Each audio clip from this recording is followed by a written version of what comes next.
because my wife has something that she wanted to say and was gonna wait until we got off the live to say it. But I said, why don't you say it on live so that people will believe that you exist? Oh my gosh. But go ahead. I wasn't gonna say anything other than just it was just I guess an article. I'm not sure exactly what it was. I guess a cover of a magazine with LeBron James bouncing the basketball, and he was holding some white model, I guess she was, Hmm. and the way they had him, like he's making like a growling face and holding the white woman in one arm and like bouncing the basketball in the other. And people were comparing it to King Kong because it was like another picture. It was another thing of King Kong doing the exact same face and holding a white girl, you know. Anyway, it was like subliminally trying to paint him as King Kong. Yeah. And so, what do you think that does to somebody? First of all, what does that do to white people? Do you see what I'm saying? Yeah, What you're does right. that do? Is it like, because you've said this before? Are these tropes meant for black people to feel insignificant or inferior or inhuman, or is it for white people to think of black people like that? Do you see what I'm saying? Yeah, I think it probably both, but sometimes we don't think of it as it being a message for white people. I think sometimes we just look at it for some type of subliminal diss towards us, and not recognize that they're speaking to them too, just in a different way, and like watch out type thing. You know what I mean? Like look out, you don't want these people snatching your women.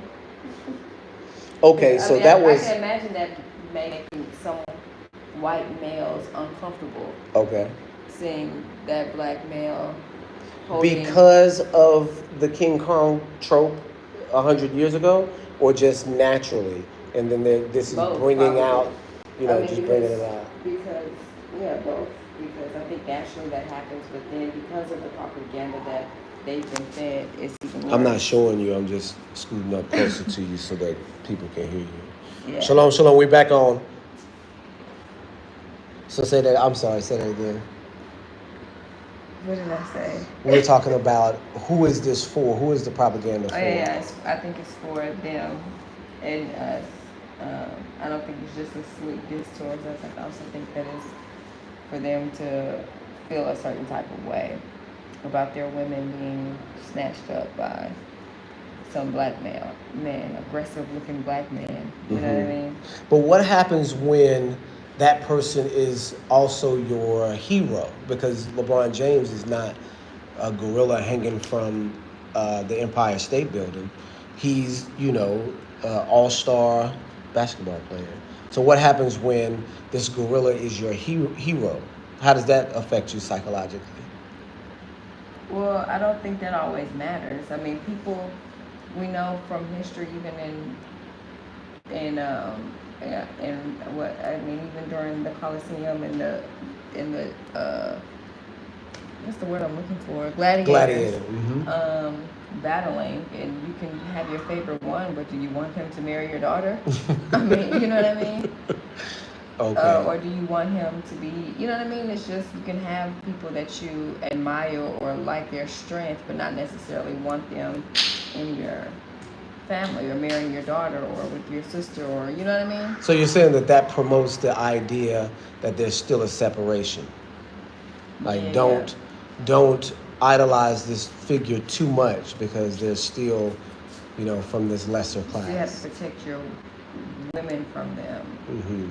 I mean, because it makes people feel a certain type of way. I mean, and maybe whatever, it should or it shouldn't, but it does make people feel a certain type of way. And the advice, even for us, when we see certain things, we sometimes feel a certain type of way. So you're saying that, what are you saying? For us, you're saying that we're affected by the propaganda too, towards one another? Yeah. And on both sides, I'm saying, even if it was a white man with a black woman, Mm-hmm. I think that we would feel some type of way too. Oh, okay. Naturally. Okay, I see what you're saying. But even more so with them, because they already have this certain type of mind frame, and it's been kind of instilled into them, and the propaganda has been pushed heavily for them. So yeah, it would Yeah. make them feel a certain type of way. And that's happened with LeBron James before, because didn't he, like, people were Yeah, tripping he about him plays. putting his arm on the Was it the queen or the princess, Yeah. or I don't know what she's necessarily called, but the wife of the prince. We don't know where she's at right now either. Yeah, Is that the same woman that's like missing right now? I guess. Kate Middleton? Mm-hmm. Yeah, and she's missing right now. But yeah, cause see the opposite end of that is if you don't, cause see here's the perspective that that people don't often take, right?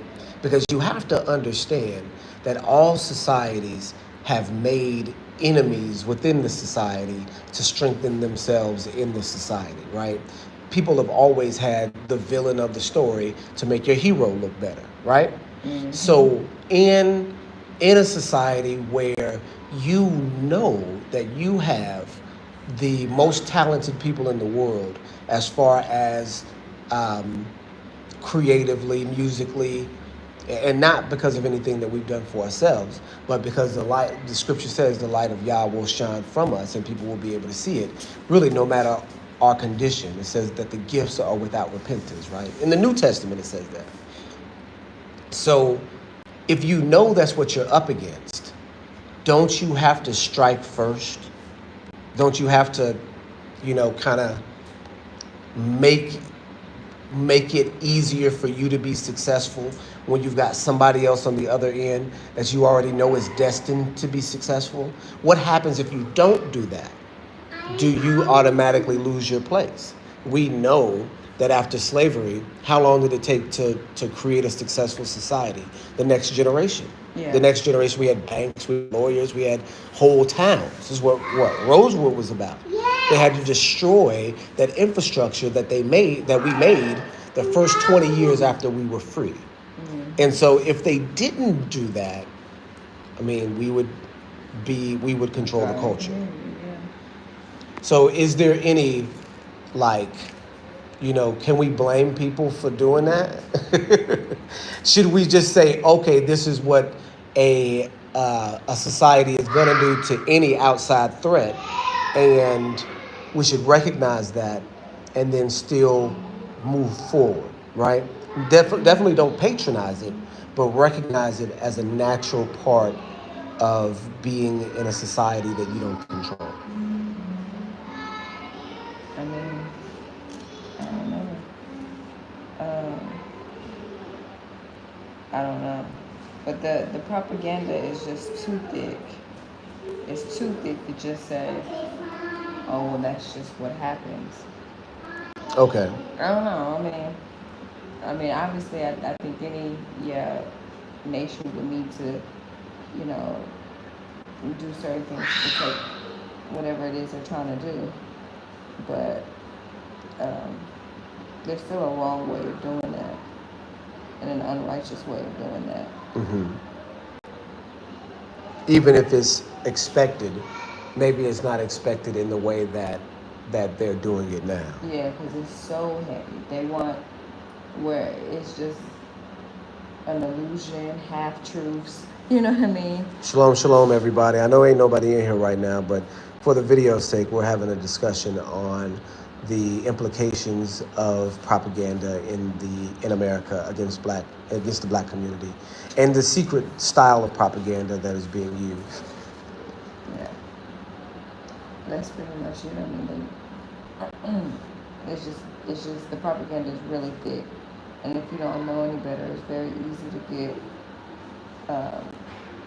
distracted into the conversations that are really anything, that don't really lead to anything. It's just discord. Mm-hmm. So what other styles of propaganda do we see that are out there? We know that in movies that the black guy always died first.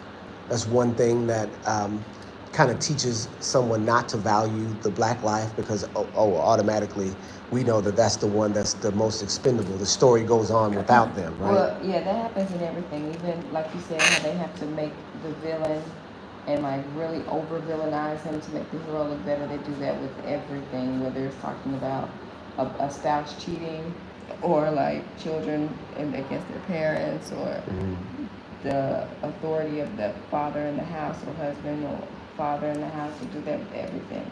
They always make whatever spouse is being cheated on some, you know what I mean? Like, just, oh, they didn't listen, or oh, they didn't do this, or whatever the case may be. As an Oh, you're excuse saying to, that they allow the infidelity not to be the main sin, right, but whatever the other person was did doing to cause the infidelity exactly is the main sin. Right, like, oh, well, he didn't listen to her, or he was mean, or she wasn't. You think that's paying propaganda whatever the case against may be. all marriages or just the black community? All marriages. I mean, you see it in all kinds of different. I mean, it's for all marriages. It's to not value or to say if they're not doing what you feel like they need to do in the moment, then it's okay for you to do this or that. And because these people find themselves to be in love, it's okay that, you know what I mean? Infidelity is okay now. Right. And that's one that they've used for a little while too, for a long time. You know, the soap operas used to be into that. That's like the basis of the soap opera. You villainize that person, and then so now you're more comfortable with that person ending up with the other person over here because this person's such a bad person. Yeah, they feel like, well, you know, even if it's the smallest thing where he just doesn't understand me. But specifically for the black community, definitely with Tory Lanez and Meg Thee Stallion about him shooting her in the foot, and then he's about to get out. They talked about it, talked about him coming up for parole, that he's about to get out, right? So he's only been, that was what, last year, 2 years ago? And it all happened at the Kardashians' house. And people are arguing online, or had been arguing online about who is real, what is it real or not? Which should we feel sorry for? Meg for getting shot. So you see what I'm saying? Yeah. The conversation itself is, like designed to cause discord. Yeah, and that's what probably 90% of the conversations that go on on the internet. Right. And then that transfers over to real life, because every person really has an opinion on it. It's shown so much in the community or to the places where the community frequents that everybody's going to see it and have an opinion on it. And so when it's brought up in real life, if you don't follow what opinion that you expect to get, then you're already at odds, because you're already on that other side. And this is a war that was started online that spills over into your own house. Like, well, how can you say that, this situation is fake when this woman was hurt? Or how can you not see that the situation was fake? Do you see what I'm saying? Mm-hmm. Or do you not care about this woman being hurt? Or do you not care that this person is being railroaded unjustly? Do you see what I'm saying? Yeah. You've got two victims, and then you've got really two defenders, and that's falling on, male, female roles. And so this is what they're doing in their own house. And the arguments are really causing, things that are in the relationship already to come back up and then start stuff between you and your spouse. And it's designed like that. We know it's designed like that because where did the situation happen? It happened at a reality TV star's house. So, I mean, if you just even think about back in the day when reality TV was just coming into play, if you were at that person's house, you had to be prepared to be on TV, right? And it was a whole spectacle for you to come in, ring the doorbell, and hey, I'm here. That was part of the play, right? Yeah. And so when we look at it now, it's very obvious that this was some sort of design play to, bring strife into the black community. But but only if you can separate yourself from it, because so many times that we internalize other people's problems, and then automatically we go into aggressive mode or defensive mode. Do you see what I'm saying? Yep. Yep. Yeah. Definitely. And it's just the way that they attack the community. And a lot of times we don't see those attacks. For instance, like right now, we've got a black female presidential candidate against a white male presidential candidate. And man, and then not only falling along male female lines, but also racial lines, because of course Kamala is perceived to be black, and then Trump is clearly white, right? So the conversations that are going to be had now, I mean, even in black households with, between men and women, and because men are going to gravitate naturally to the dominant man, no matter if he's racist or any of those things. You have men, that are in the church, white men in the church that are supporting Trump, even though he's clearly not a righteous man. And then you have black men supporting him for his unrighteous behavior, right? And then you also have black women who are going to support another black woman.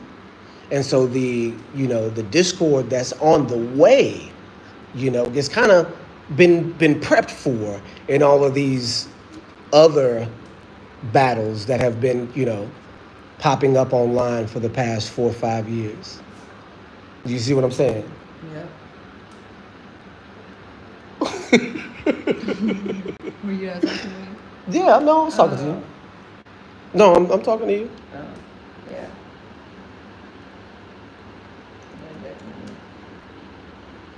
So I sometimes when we come into a lull in the conversation, it's not because we really don't have nothing to say.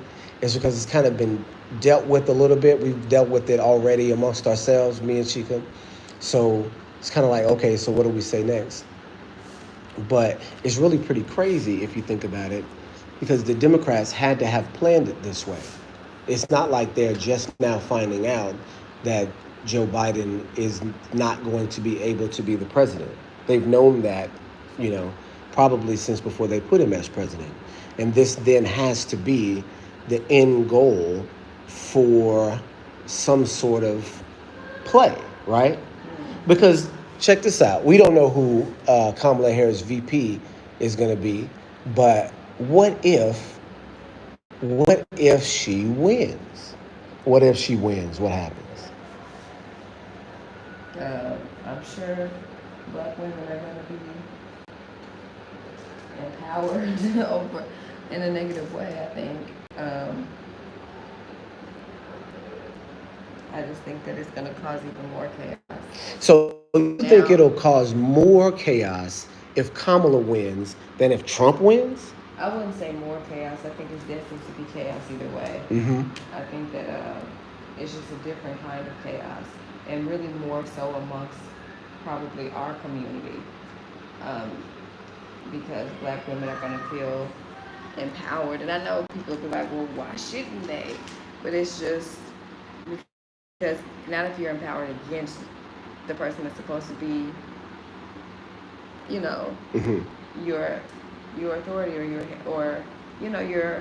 partner. And I don't mean by an equal partner, but I just mean your partner, the person that's supposed. If you're going against each other over whether or not this woman should or shouldn't be president. And don't get us wrong here.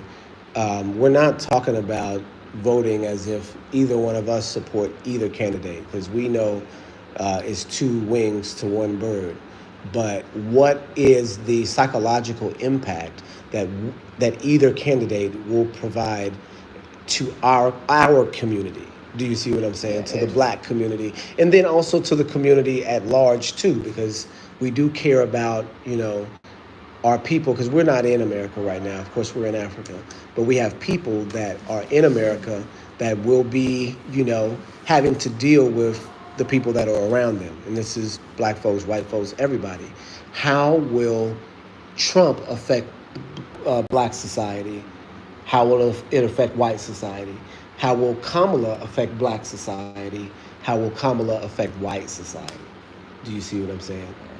The psychological implications are much more significant than the party lines. Do you see what I'm saying? So there's nobody on there now, but somebody keeps coming like, oh, I'm sorry, I wasn't supposed to get you on there. Nobody's on there, but someone keeps coming, checking in and checking out. So I wanted to continue to talk just a little bit more, so that we can kind of get the fullness of the discussion. But this is the last thing I want to talk about, because I do think that that rolls right in, that the propaganda that they're putting before us, like the Planet of the Apes and all of these other tropes that they've got about us in the media, are to an end, right? Are going to a goal. And if we see this same style of propaganda being used, in politics, I think recognizing it is one thing, but also being able to predict what they're trying to instill in our community is another. So that's what I really wanted to get into. What do you think the psychological impact would be having Trump in the White House defeating Kamala? And would it be more or less detrimental than Kamala beating Trump? What do you think? Oh, I'm not sure. I don't know. It just depends on what they have planned, I guess. Well, maybe Probably Trump. I don't know.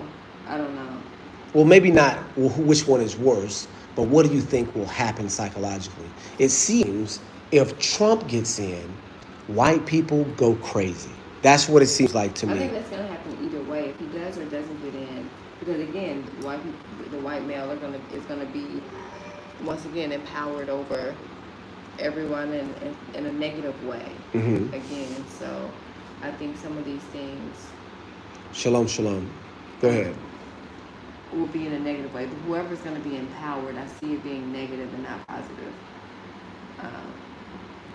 The end of it won't be for anybody's benefit. Right. Even if it appears that way, even if it appears that it's going to be a step forward for the black woman, I don't think so. It's not if you're going to be empowered against your own people. Right.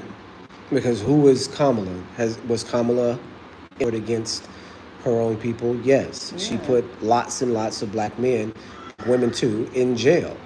And during a time when you had 3 strikes laws. And we know that 3 strikes laws are created unjust. We know Joe Biden created those 3 strikes laws, and President Clinton, established it as law. So you can see that there is a team and like an operation, that this team is surrounding a certain group of people and making it difficult. Not even just making it difficult, but killing us, which is what prison is. Slow death. Sometimes it's quick death.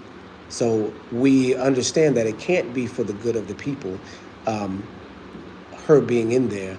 But what does it look like? What does it look like psychologically? Are women in the black community overpowered at that point, to where that a lot of the negative things that are in the community? Happens, it's just going to be, oh, you don't support black women. That's just going to be anything that happens with anything. If it's not supported, then you just don't support black women. See, black women have it the hardest, because that's been another conversation. Who has it worse, the black man or the black woman? Right. And so that would be the next thing. Oh well, it's just because you don't like black women this, and black women that, and then it's just gonna have us being dishonest about certain things that we know are true. Right.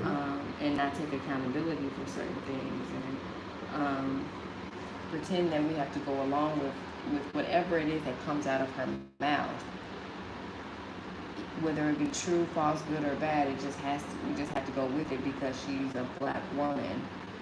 I don't know. It's just frustrating because I just wish we could see past the propaganda. It just seems like it's so obvious, but I don't know, but a lot of us are just fooled by it. We're just so ready to feel like we are moving forward and really don't realize that that's not the type of position that we even need. I don't know. I just wish that people could see past the propaganda, but even her on the phone with Taraji talking about they not like us is disturbing. It's cringeworthy. Yeah, it's so cringy because you're obviously trying to put on, and the fact that you're trying to put on to win your audience over is enough for me to be like, you can't. You're a liar. Yeah. Like if you're clearly you can't be on, that's just, I don't know. Yeah. It's clearly a put on. Yeah. But anyway. I suppose this is not a new thing either, because I don't know if you've seen the clip of Hillary and Bill. Yeah, I'm sitting there thinking about that too. In the black church. Yeah, because we allow, with the black preacher cadence. We allow the smallest, we allow the most gimmicky, Yeah. We just allow that stuff, and we're so moved by it and appreciative. So appreciative of the most gimmicky stuff. Like them coming in there with the black preachy voice is so cringy and so fake. But that wasn't, because I didn't see that until later. I mean that wasn't primetime news. It wasn't broadcast anywhere. But I think it was even in Arkansas where it was at. I saw that way later. So if I would have seen that, in the time, because I wasn't old enough to vote or anything like that, would it have affected my opinion on Bill Clinton? Maybe, because I would have probably said, wow, I didn't know he had it in him. Do you see what I'm saying? Yeah. I would have been more impressed by his knowledge of our culture than offended at him trying to play me. Right. And see, that's what we don't see. That's what we're And that's the problem, and because that's what they do. They study our culture. We're appreciative of them knowing our culture, rather than recognizing that it's a slick diss or it's strange, and we don't see past that. We're just so happy that they're appreciating our culture, but it's deeper than that. Yeah. It's deeper than that, and once you see what it really is, it's like, okay. And so the thing about Kamala is that she does that too, but almost like unbelievably.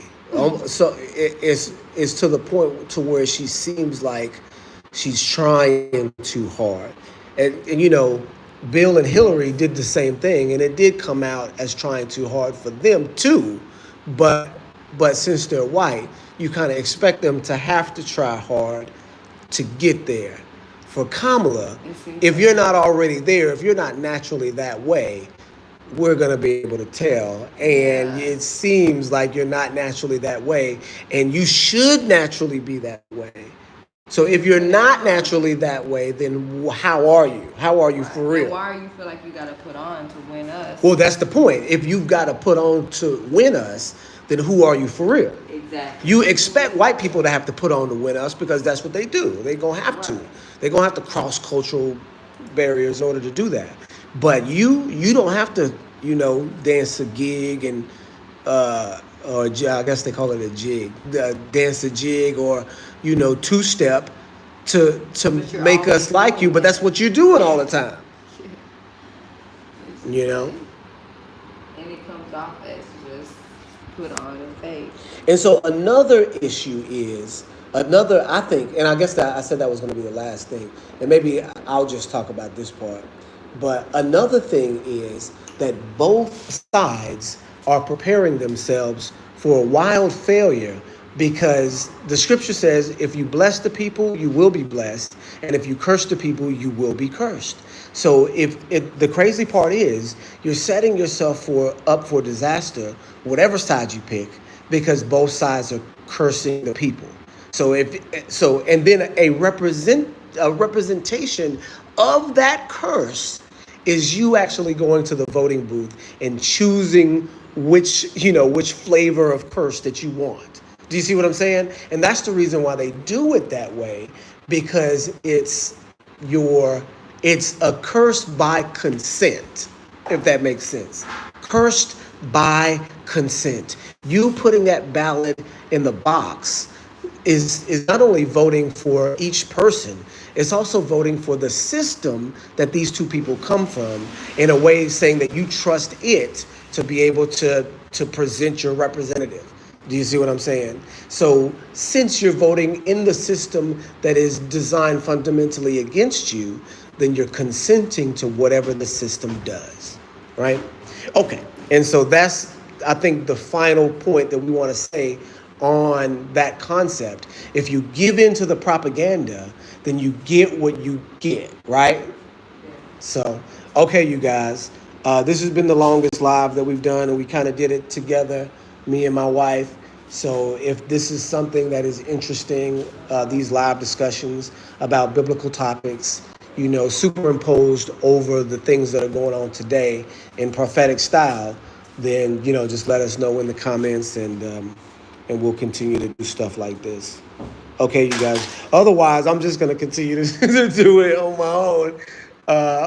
But yeah, okay, you guys. Shalom, shalom.